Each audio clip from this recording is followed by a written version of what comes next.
गुंड निलेश घायवळला पासपोर्ट महाविकास आघाडीच्या काळात मिळाला आणि त्याला पासपोर्ट मिळवून देण्यास मदत आमदार रोहित पवारांनी केली असे आरोप भाजपचे आमदार सिद्धार्थ शिरोळेंनी केलेत. आपल्यासोबत रोहित दादा पवार आहेत सध्या.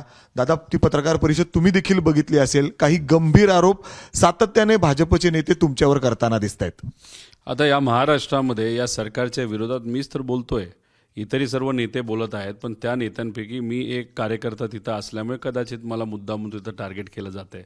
आता सिद्धार्थ भाऊ माझे मित्र आहेत, चांगला आमदार आहे, पण काय झालं की त्यांना वरून फोन आला असावा, एक प्रिंट आली असावी, चल आता पत्रकार परिषद घे आणि जे काय तुला बोलायचं बोल. म्हणजे पेपरवर आलं ते बोलून गेले. 15 मिनिटाची प्रेस कॉन्फरन्स होती, त्यात 8 मिनिटं हुशार मराठी पत्रकार जे अभ्यास करतात त्यांनी असे काही प्रश्न त्यांना विचारले, उत्तरसुद्धा देता आलं नाही. गुंडाळली प्रेस आणि निघून गेले. एक तर त्यांनी काय सांगितलं की त्यांनी असं सांगितलं की आमच्या काळामध्ये त्याला पासपोर्ट मिळाला होता. एक त्यांनी समजून घ्यावं की तिथे जे अहिल्यानगरचे आत्ताचे SP आहेत, आता होम मिनिस्टर तुमचेच आहेत ना, आत्ताच्या SPली काही दिवसांपूर्वी एक प्रेस कॉन्फरन्स घेतली आणि सांगितलं की मी सरळ सांगितलं होतं की निलेश गायवळ नावाचा व्यक्ती आम्हाला तिथं सापडलं. त्यावेळेचा एक रिपोर्ट आहे, तो रिपोर्टसुद्धा त्यांनी तिथं दाखवलेला आहे. तो रिपोर्ट कुठं गेला असेल? पासपोर्ट ऑफिसला गेला. पासपोर्ट ऑफिस हे विदेश मंत्रालयाच्या अंतर्गत येतं, हे जरा शिरोळे साहेबांना माहीत नसावं असं मला वाटतं. आता मग तिथं 2014 पासून आत्तापर्यंत सरकार कोणाचं आहे? भाजपचं आहे केंद्रात.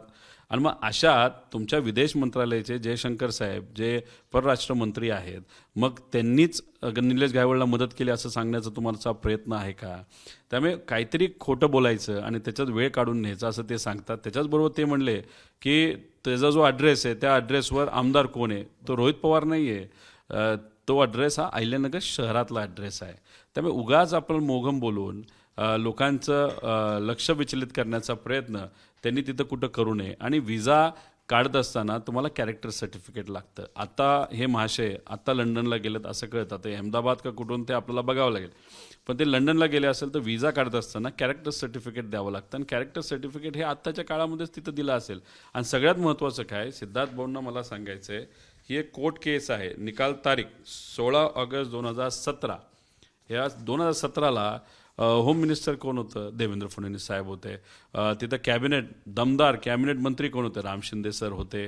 आणि मग राम शिंदे सर जे कॅबिनेट मंत्री होते, आधी कशाचे मंत्री होते तर ते स्टेट होम मिनिस्टर होते, बरोबर. अशा परिस्थितीमध्ये इथं स्पेसिफिकली कोर्टाने सांगितलेलं आहे की निलेश गायवळच्या विरोधात पोलिसांकडनं पुरावे हे देण्यात आले नव्हते, नाही तर अर्धवट दिल्यामुळे त्याला तिथं आम्ही निर्दोष सोडत आहे. म्हणजे निलेश गायवळला 2017लाच पोलीस प्रशासनाली राम शिंदे सरांनी ही तिथं मदत केली असं आमचं ठाम तिथं मत आहे.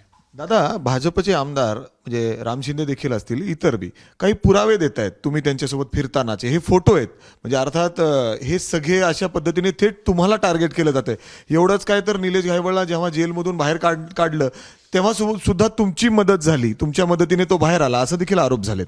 आणि हे त्याच्या घरातल्या मामानीच केलेत. मामाचं बॅकग्राऊंड बघितलंय का? तो 2दा जेलमध्ये जाऊन आलाय. आता गुंड बोलतोय की रोहित पवारली मदत केली, तर गुंडावर विश्वास ठेवणार का रोहित पवारवर ठेवणार? त्यामुळे सगळे त्यांचे जे ठीक आहे, आईवडिलांबद्दल मला बोलायचं नाही, साधी माणसं आहेत, आईवडिलांचा बद्दल तर आदर आहे, पण हे मामा भीमा ह्याचे जर तुम्ही केसेस बघितलं ना, आता ह्या निलेश गायवळच्या गँगमध्ये त्यांचे बाचेसुद्धा इन्वॉल्ड आहेत, अशी परिस्थिती आहे. त्यामुळे जो बोलतोय ना असं सोशल मीडिया वगैरे, त्याच्यावरच किती गुन्हे त्याचा तुम्ही अभ्यास तिथं करा. आता हे घ्या सचिन गायवळ, हे मंत्रालयामध्ये बसलेत. कोण आहेत? राम शिंदे सर. आता मंत्रालयामध्ये सहजपणे कोणालाही जाता येतं का? कोणाला जाता येत नाही. तिथं स्पेशल परमिशनशिवाय जाता येत नाही. इथं राम शिंदे सर बसलेत. हे निलेश गायवळ जे राम शिंदे सरांचा प्रचार करतायत, बरेच प्रचार सभेमध्ये मागे बसलेत. माझ्या विरोधात सुद्धा प्रचार राम शिंदे सरांच्या बाजूने तिथं केलेला आहे. आता मंत्रालयामध्ये राम शिंदे सर जेव्हा सभापती होते आणि बांगर जेव्हा त्या ठिकाणी तिथं हे आमदार आहेत, या काळामध्ये सुद्धा हा निलेश गायवळ कोणाबरोबर फोटो काढतोय तर CM एकनाथ शिंदे साहेबांबरोबर. एकनाथ शिंदे साहेबांचं काय असेल असं मी म्हणणार नाही, पण आता ह्याच्यामध्ये हा आहे मंत्रालयात, हा आहे अधिवेशनाचा फोटो, कदाचित नागपूर अधिवेशन तिथं दिसतंय. राम शिंदे सर आपल्याला दिसत आहेत, बांगर दिसत आहेत आणि निलेश गायवळ सर महाशय तिथं मागे उभे आहेत. आता सामान्य लोकांना कुठंच तिथं एंट्री तुम्ही देत नाही, तिथं ही महाशय हे जात असतील. माझा कुठला फोटो दाखवला आहे मंदिरात कुठंतरी बाहेर भेटलो असेल आणि तोच फोटो दाखवून टिमकी वाजवत बसलाय. माझ्या आईचा एक व्हिडिओ तुम्ही तिथं दाखवत आहात. कुठं ना कुठे ते तुम्ही माझे व्हिडिओ हे सामाजिक नाहीतर एकतर कुठेतरी असं सहज काढल्याचं आहे. आम्ही जो पुरावा तिथं दिलेला आहे हे सगळे पुरावे आपण जर तिथं बघितले तर हे सगळे पुरावे तिथं याचे आहेत ज्याच्यात स्पेशल ठिकाणी म्हणजे अधिवेशन मंत्रालयामध्ये गेलेलं. आणि त्याच्याचबरोबर आपण काही व्हिडिओ बघितले की त्या व्हिडिओमध्ये देवेंद्र फडणवीस साहेबांचा सुद्धा एक व्हिडिओ आहे ज्याच्यामध्ये प्रदीपजी टापरे, शरदजी कोर्ले, डॉक्टर भगवान मुरुमकर, श्री पवन राळेभात, श्री सचिन गायवळ, श्री अशोक खेडे. म्हणजे सचिन गायवळचं नाव तर देवेंद्र फडणवीस साहेब घेतात होम मिनिस्टर असताना सुद्धा. आणि माझा सचिन गायवळचा एक फोटो दाखवून तुम्ही तिथं टिमकी वाजवत असाल म्हणजे हे लोकांची दिशाभूल करण्यासारखे. किती काय करा. काही लोक म्हणतात मी काचेच्या घरात राहतो. अहो माझं काचेचं घर आहे का विटेचं आहे हे बघण्यासाठी CBI येऊन गेली, ED येऊन गेलं, CID आलेलं, पोलीस प्रशासन आलं होतं, इन्कम टॅक्स आलं होतं. पण आता कोणाकोणाची काचेची घरं आहेत हे आम्हाला सुद्धा माहीत आहे आणि आमच्याकडे सुद्धा पुरावे आहेत. दादा त्याचबरोबर तुम्ही आत्ता अजून एक उल्लेख केला की निलेश गायवळ ज्या पद्धतीने विदेशात पळून गेलेला आहे त्याचवेळी राज्यातला एक मोठा नेता सुद्धा आता विदेशात आहे म्हणजे संपर्कात आहे. कोण येतो काय म्हणायचंय तुम्हाला? योगायोग तुम्ही बघा ना, राम शिंदे सर सुद्धा भारताच्या बाहेर आहेत आणि निलेश गायवळ सुद्धा भारताच्या बाहेर आहे. आता ते भेटले नाही भेटले मला माहीत नाही. इंटरनॅशनल नंबरवरनं एकमेकाशी ते बोलले हेही मला माहीत नाही. होऊ शकतं. राम शिंदे सर जेव्हा परत येतील तेव्हा निलेश गायवळनी लंडनमधून फोन करून बरीच काही खोटी माहिती दिल्यानंतर कदाचित राम शिंदे सर येऊन इथं प्रेस कॉन्फरन्ससुद्धा घेतील.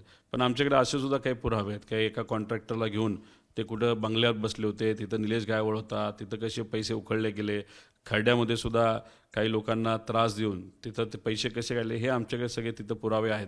त्यामुळे किती काय केलं तुमच्याकडे आहे ना सगळे. तुमच्याकडे ED CBI CID आहे. तुम्ही त्याचा वापर करा. खरं काय लोकांसमोर तिथं आलं पाहिजे. पण आमचं स्पष्ट म्हणलं आहे की राम शिंदे सरांनीच निलेश गायवळला पाठबळ तिथं दिलं, त्याचा उपयोग करून घेतला.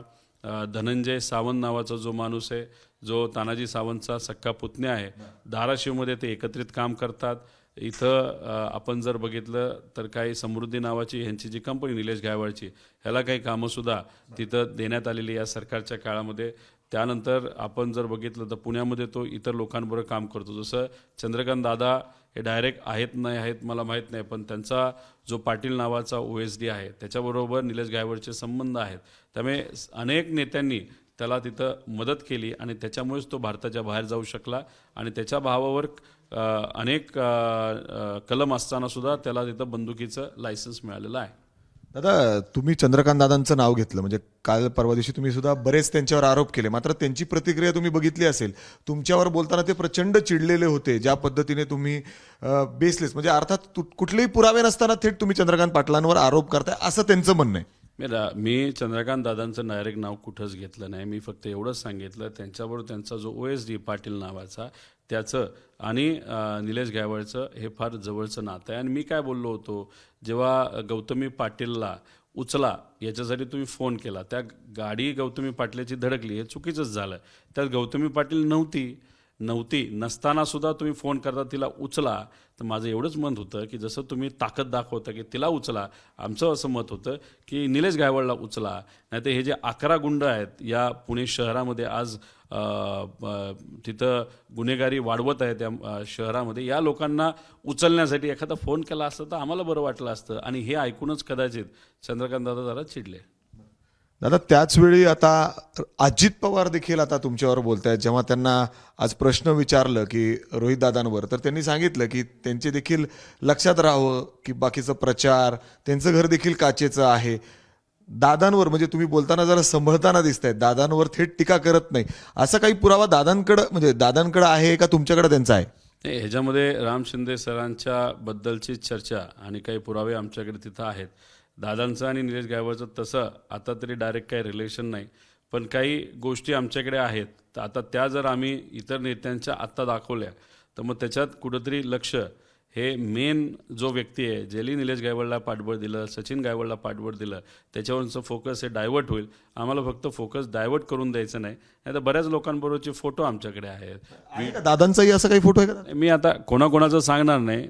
आज ते बोलून गेले, उद्या जर अजून एकदा कोणी माझ्यावर बोलून गेलं तर मग आमच्याकडे जे काही पुरावे असतील पण टप्प्याटप्प्याने देऊ, कारण शेवटी कसं असतं की सगळ्याच गोष्टी एकदम दिल्या त्याला महत्त्व राहत नसतं. म्हणजे रोहित पवार अजितदादांना देखील या संदर्भात उत्तर देणार. जर उद्या हे बघा, मी जेव्हा बोलतो पुरावे सकट बोलतो. शिरसाटच्या बाबतीत पर आता सुप्रीम कोर्टाने आमचे पुरावे मान्य केलेले आहेत, सामाजिक कार्यकर्ते मान्य केले, त्यांनी तिथं शिरसाटांच्या विरोधात आता ॲक्शन घेण्याचं तिथं ठरवलेलं आहे. त्यामुळे आम्ही जे बोलतो पुरावे सकट बोलतो. त्यामुळे आम्ही जर उद्या पुरावे सकट बोलायला लागलो तर अनेक लोकांना अडचणी होतील. आम्ही कधीही मोगम बोलत नसतो, हे लोकांनी बघितलेलं आहे. जर आपण बघितलं तर रोहित पवारांनी या ठिकाणी काही पुरावे दिलेले आहेत. सरकार जरी तेव्हा आमचं असलं तरी जे पासपोर्ट देतात अर्थात ते केंद्र सरकारला पूर्ण पॉवर्स असतात आणि वेगवेगळे पुरावे या ठिकाणी दिलेले आहेत. राम शिंदेच्या आणि निलेश घायवळ जो गुंड आहे त्याच्यासोबतचं थेट मंत्रालयातले असे काही फोटोज आहेत. एवढंच काय तर मुख्यमंत्री देवेंद्र फडणवीस जेव्हा सभेसाठी तुमच्या मतदारसंघात जेव्हा आलेले होते रोहित पवारांच्या, तेव्हा सुद्धा थेट त्यांनी या गुंडांचं नाव देखील घेतलेले आहेत. असे देखील व्हिडिओज या ठिकाणी आहेत आणि अजित पवारांना देखील वेळ आली तर पुरावे सकट उत्तर देऊ असं देखील या ठिकाणी रोहित पवार म्हणतायत. कॅमेरामॅन अमोल गवाळेसह मी मिकी घई, एबीपी माझा, पुणे. एबीपी माझा, उघडा डोळे बघा नीट.